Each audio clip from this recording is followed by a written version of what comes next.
سلام عليكم يا أهل غزة، سلام على أطفالكم، سلام على نسائكم، سلام على شيوخكم. نشهد بالله أنكم أهل العزة والكرامة، نشهد بالله أنكم جبال صامدة. أهل غزة لا يخافون الموت، يحبون الشهادة في سبيل الله، رجالهم ونسائهم وأطفالهم كما يحبون الحلوى.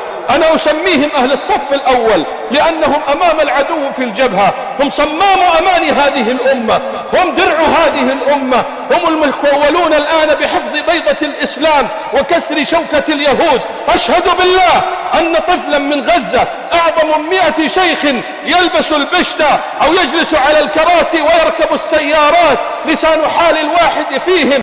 يا عابد الحرمين لو أبصرتنا لعلمت أنك بالعبادة تلعب. رجال أشاوس يريدون الموت.